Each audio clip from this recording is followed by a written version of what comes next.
নমস্কার, নিউজ 18 বাংলায় আপনাদের স্বাগত। আপনাদের সঙ্গে রয়েছি আমি প্রিয়াঙ্কা। আরজি করের চিকিৎসক পড়ুয়ার মৃত্যুর খবরেও কি ষড়যন্ত্র? অ্যাসিস্ট্যান্ট সুপার পরিচয় দিয়ে নিহতের পরিবারকে তিনবার ফোন। প্রথমে বলা হয় শরীর খারাপ, তারপর বলা হয় অবস্থা খারাপ, আর শেষে বলা হয় আত্মহত্যা। বিভ্রান্তিকর ফোনের পিছনেই কি ষড়যন্ত্র লুকিয়ে? পিছনে কে বা কারা?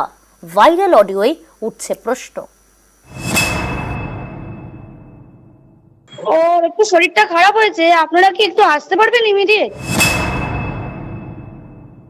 কেন খুব অবস্থা খারাপ? খুব অবস্থা খারাপ, হ্যাঁ খুব অবস্থা খারাপ, একটু তাড়াতাড়ি চলে আসুন।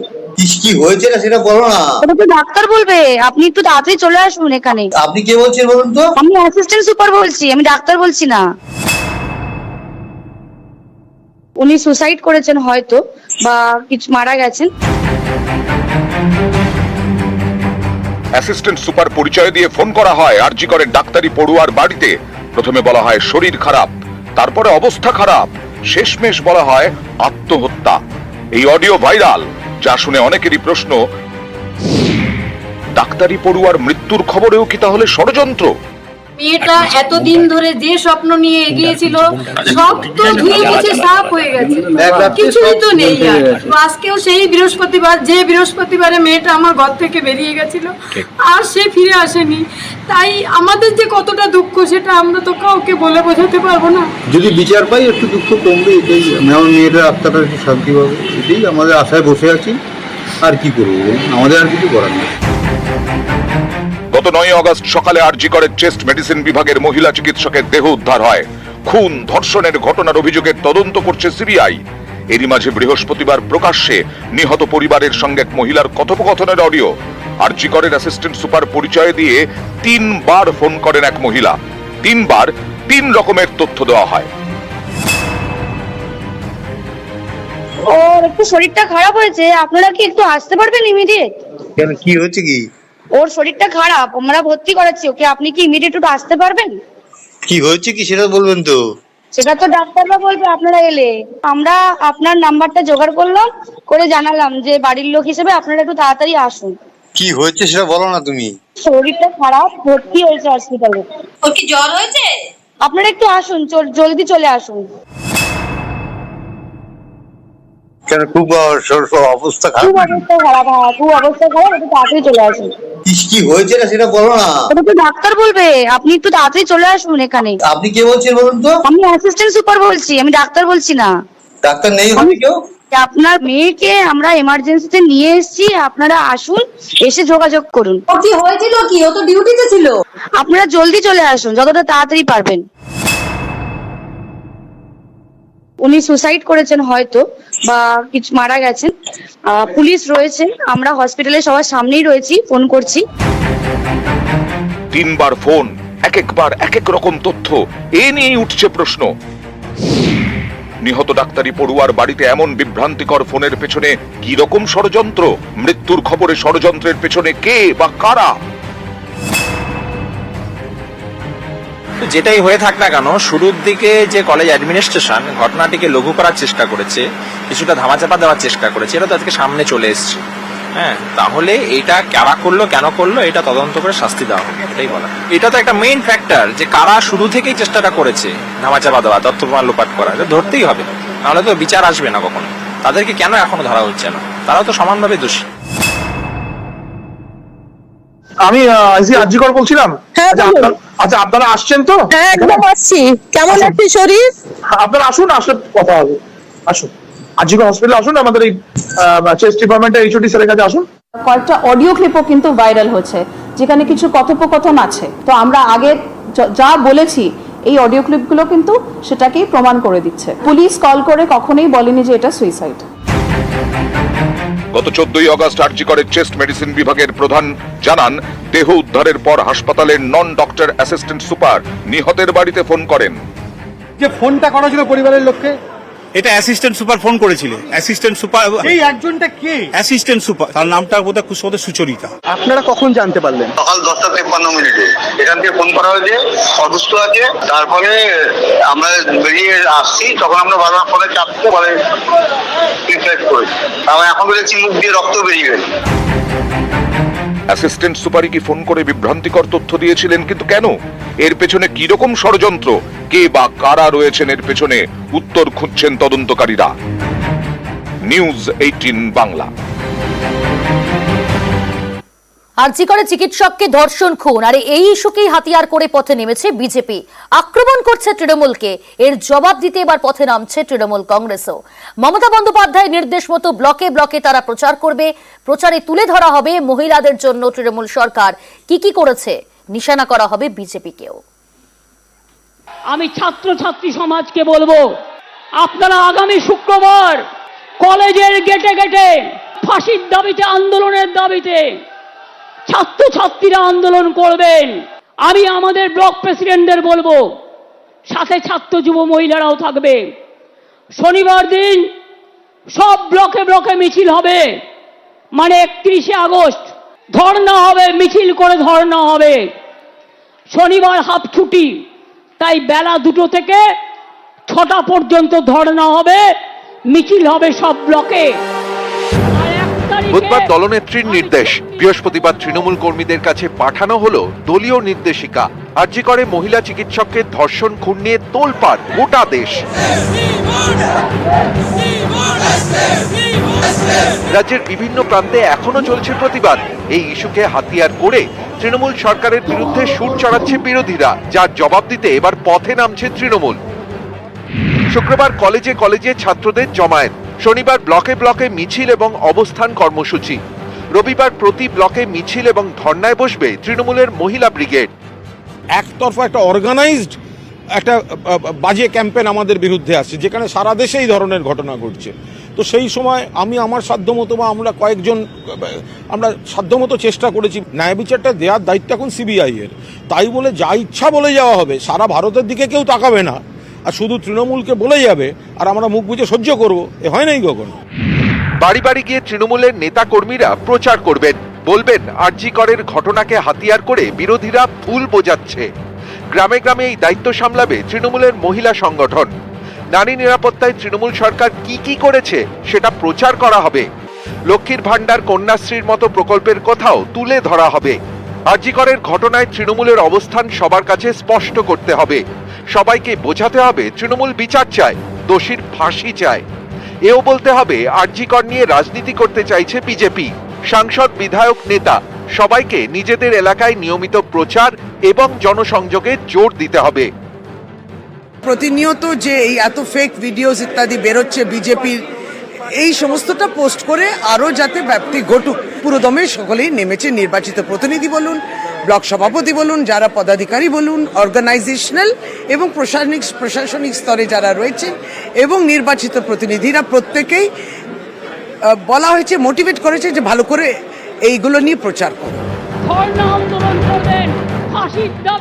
মমতা বন্দ্যোপাধ্যায়ের বার্তার পর যেভাবে একযোগে ফের নেতা নেত্রীরা ময়দানে নামতে শুরু করেছেন, তাতে তৃণমূল কংগ্রেস মনে করছে আগামী দিনে রাজনৈতিক লড়াই দেওয়ার ক্ষেত্রে তারা ফের সুবিধাজনক জায়গাতে পৌঁছবেন।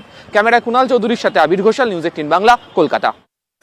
কামারহাটিতে ছাত্রীকে যৌন নির্যাতনের ঘটনায় নয়া অভিযোগ। ঘটনা ধামাচাপা দিতেই নির্যাতিতার বাবাকে টাকার টোপ, 30,000 টাকার বিনিময়ে অভিযোগ তুলে নিতে চাপ। ছেলের কীর্তি ঢাকতে চাপ অভিযুক্তের বাবার।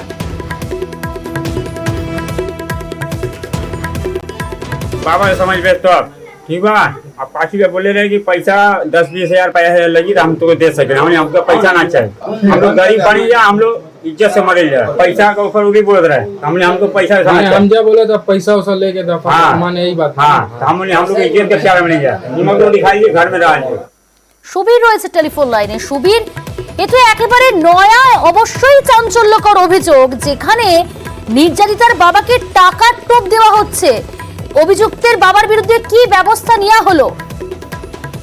দেখো, তোমাকে জানিয়ে রাখি, 27 তারিখ এই ঘটনাটি ঘটে। কামারহাটি পৌরসভার 1 নম্বর ওয়ার্ড কুমোরপাড়ার এক স্কুল ছাত্রীকে 3 যুবক কিন্তু নেশার জিনিস মিশিয়ে তাকে অজ্ঞান করে তাকে শারীরিক যৌন নির্যাতন করে, এমনটাই কিন্তু অভিযোগ করে সেই স্কুল ছাত্রী। এবং আমরা 28 তারিখ সেই খবর সম্প্রচারিত করেছিলাম নিউজ 18 বাংলায়। এবং তারপরে কিন্তু চাঞ্চল্যকর অভিযোগ যে এই যে মেয়েটিকে যেখানে যৌন নির্যাতন করা হয় সেটি খড়দহ থানার অন্তর্গত পানিহাটি পৌরসভার এলাকা এবং পিপি ঘাট, গঙ্গার ঘাটে কিন্তু এই জায়গায় এই ঘটনাটি ঘটে। ঘটে। এবং তারপরে কিন্তু যেটা দেখা যায়, গতকাল এই যে নির্যাতিতার বাবা, তাকে অভিযুক্ত যে আছে, অর্থাৎ 3 জন যুবক অভিযুক্ত ছিল এই ঘটনায়। একজনের নাম ছিল আন্না, সাহিল এবং গামরুয়া। এই যে সাহিল বলে যে যুবক, এই সাহিলের যে বাবা, এই বাবা কিন্তু ধামাচাপা, অর্থাৎ এই ঘটনাটি ধামাচাপা দেওয়ার জন্য নির্যাতিতার বাবার কাছে 20 থেকে 50,000 টাকা পর্যন্ত প্রলোভন দেখায় এবং এই যাতে ঘটনাটি ধামাচাপা দেওয়া যায়। এবং এই ঘটনা কিন্তু পরিষ্কারভাবে জানাচ্ছেন নির্যাতিতার স্কুল ছাত্রীর বাবা, এবং তিনি বলছেন যে আমাদের ইজ্জতটা বড়, আমাদের টাকাটা কিন্তু বড় নয়। এবং খড়দহ থানায় লিখিত আকারে অভিযোগ দায়ের হয়েছে, এখনো পর্যন্ত এই অভিযুক্তরা কিন্তু গ্রেপ্তার হয়নি। অর্থাৎ 3 জনের মধ্যে কাউকেই গ্রেপ্তার করতে পারেনি পুলিশ, সুবীর, তাই তো? 3 জন অভিযুক্ত এখনো পর্যন্ত পুলিশ গ্রেপ্তার করতে পারেনি, কিন্তু যে সাহিলের বাবা, অর্থাৎ যে অভিযুক্তের বাবা এই টাকার প্রলোভন দেখিয়েছিল বা বলেছিল, সেই অভিযুক্তের বাবাকে কিন্তু খড়দহ থানা পুলিশ গতকাল রাত্রিবেলা আটক করে নিয়ে গিয়েছে জিজ্ঞাসাবাদ করার জন্য। বেশ, এই যদি সত্যি হয় ক্ষমার অযোগ্য, এবং আমরা চাই তার যথোপযুক্ত শাস্তি। কোনো রকম ভাবে এর প্রলোভন দেবার জন্য যারা যারা এর সঙ্গে যুক্ত আছে তাদেরকেও ইনকোয়ারির মধ্যে নিয়ে এসে তাদেরকে সবাইকে হেফাজতে নিয়ে এবং তার উপযুক্ত শাস্তি দেবে। কৃষ্ণনগরের দিকে নজর রাখি। কৃষ্ণনগরে ফের গোষ্ঠী কোন্দল, তৃণমূলের যুব নেতাকে মার, দলেরই নেতার। সাংগঠনিক জেলা যুব তৃণমূল সভাপতিকেই মারধরের অভিযোগ। সমীর রয়েছে। সমীর, এই গোষ্ঠীদ্বন্দ্বের সূত্রপাত কি নিয়ে? দেখো, সূত্রপাত যেটা হচ্ছে, এই অলোক বিশ্বাস কৃষ্ণনগর 1 ব্লকের সম্পাদক বলে তিনি নিজেকে দাবি করছেন। তার বিরুদ্ধে সুশান্ত ঘোষ অভিযোগ করছে যে ওই ব্যক্তি দীর্ঘদিন ধরে মাটি মাফিয়ে বা বেআইনিভাবে জমি কাজের সঙ্গে যুক্ত, এবং এলাকার মহিলাদের কুরুচিকর ছবি সোশ্যাল মিডিয়ায় পোস্ট করার অভিযোগও তার বিরুদ্ধে রয়েছে। এবং এরই প্রতিবাদ জানিয়েছিলেন এই সুশান্ত মন্ডলের বেশ কিছু অনুগামী। এবং এদেরই পরিপ্রেক্ষিতে গতকাল সন্ধ্যায় আফানগরে যখন দলীয় কার্যালয়ে সুশান্ত মন্ডল বসেছিলেন, ঠিক সেই সময় এই অলোক বিশ্বাস দল করে সেখানে হামলা চালায় এবং সুশান্ত মন্ডলকে মারধর করে তাকে হেনস্থা করে তার জামা ছিঁড়ে দেওয়া হয় বলে অভিযোগ। এবং সেই খবর পাওয়ার সাথে সাথে সুশান্ত মন্ডলের অনুগামীরা এলাকায় জড়ো হয়ে যায়। দুই পক্ষের মধ্যে তুমুল ধস্তাধস্তি বা বচসা শুরু হয়। খবর পেয়ে ঘটনাস্থলে যায় বিম্পু থানার পুলিশ গিয়ে পরিস্থিতি নিয়ন্ত্রণে নিয়ে আসে এবং দুই পক্ষই থানায় অভিযোগ জানিয়েছে। তবে এখনো পর্যন্ত কাউকে ঘটনায় গ্রেপ্তার করা হয়নি। তবে এদিনই প্রথম নয়, কিন্তু এর আগেও এখনো তৃণমূলের গোষ্ঠীতন্ত্র প্রকাশে এসছে। রাজ্য জুড়ে যখন তৃণমূল ফুটে, সেই সময় কিন্তু এই ধরনের ঘটনায় স্বাভাবিকভাবে অস্বস্তিত তৃণমূল নেতৃত্ব। তবে এখনো পর্যন্ত তৃণমূলের উদ্যত নেতৃত্বের কোনো প্রতিক্রিয়া পাওয়া যায়নি এই বিষয়ে। প্রিয়াঙ্কা, বেশ। অলোক বিশ্বাস বলে একজন আছে এই ব্লকে, অবৈধ কাজ থেকে শুরু করে কর্মকাণ্ড করে। তো যারা কর্মী আছে তারা অলোকের এই সব সহ্য করতে না পেরে কিছু কিছু জায়গায় অলোকের বিরুদ্ধে কিছু কথা বলে। সেই কথা বলার পরিপ্রেক্ষিতে তো 30 জন এসে আমার উপর হামলা করে, মারধর করে। অলোক বিশ্বাসের মতো লোক আমাদের দলটাকে ক্ষতিগ্রস্ত করেছে। দিব্যেন্দু বিশ্বাস বলে একটা ছেলে আমাদের, সে এসে বলে যে আমাকে প্রচন্ড মেরেছে সুশান্ত মন্ডল, আরো 2টো ছেলে সঙ্গে ছিল। মেয়েটা আমার ফোন কেড়ে দিয়েছে। ওর ওখানে গিয়েছি, ও প্রথমে উদ্যত্ত আমার ফোন 2টো দিয়ে দেয়, আমি চলে যাই, কেন মারলি এটা বল। তখন উদ্যত্ত হয়ে আমাকে মারতে আসে, আমাকে প্রচন্ড ধাক্কি দেয়।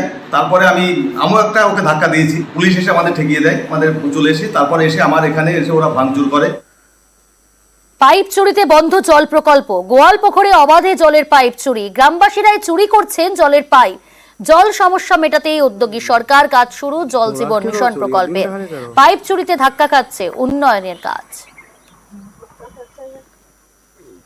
খুব একদম খারাপ কাজ। লোকের ভালাইয়ের জন্য লোক অতদিন ধরে জল ভালো পাচ্ছিল না, ভালো জলের জন্য অত বড় স্কিম করেছে।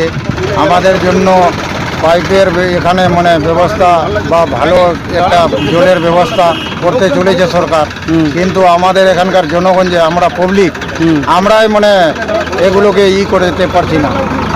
তারপরে আমাদের দায়িত্ব প্রশাসনের কিছু একটু যদি রক্ষা মানে ভালোভাবে একটু যদি দেয়, তাও লোকজন মানে একটু হবে।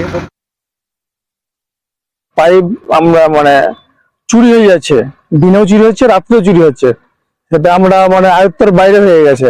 আইসির কাছে আমরা এই ব্যাপারে লিখিত জানিয়েছি। আমরা চাইছি যে আইসি এই ব্যাপারটা জিনিসটা ভালোভাবে তদন্ত করুক, যেন আমাদের কাজটা করতে সুবিধা হয়। আর আমাদের কাজ করা আমাদের পক্ষে খুবই দুষ্কর ব্যাপার হয়ে যাচ্ছে। দুর্যোগ কাটলেও কাটছে না দুর্ভোগ। শিলাবতীর জলে ঘাটালের বিপর্যস্ত জনজীবন। জল থই থই ঘাটাল পুরসভার 6টি ওয়ার্ড, জলমগ্ন রাস্তাঘাট, খেলার মাঠ। একাধিক স্কুলে চরমে জমা জলের যন্ত্রণা। সুকান্ত রয়েছে। সুকান্ত, কি পরিস্থিতি, কি ব্যবস্থা নেওয়া হচ্ছে পুরসভার তরফ থেকে? কারণ প্রতি বছরই বৃষ্টি হলেই একই ছবি দেখা যায় ঘাটাল, চন্দ্রকোনা এই সমস্ত জায়গায়।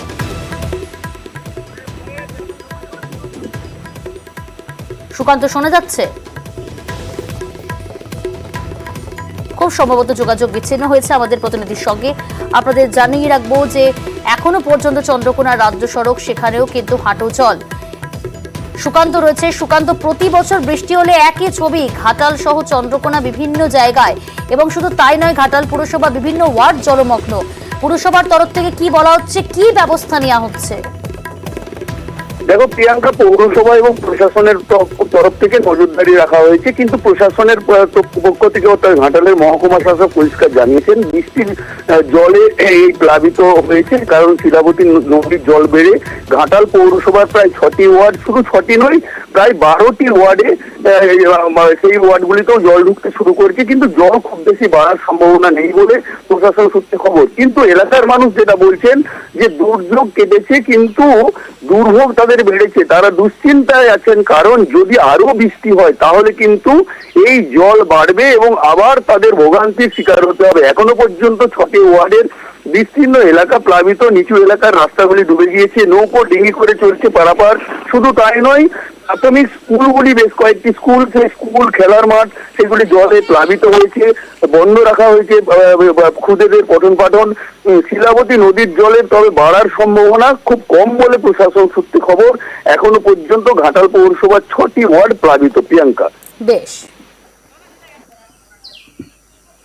বন্যার পরিস্থিতি কি বুঝবে, এই তো বন্যা বাড়ছে, রাস্তার উপরে একাটুকু উঠে যায়, কারণ জলের সমস্যা আছে। তা জল ছাড়লেই আসবে, নাহলে এই কোথাও থেকে আনতে যেতে হবে। যাতায়াতের সমস্যা, আমরা ওই নেমেই পার হই।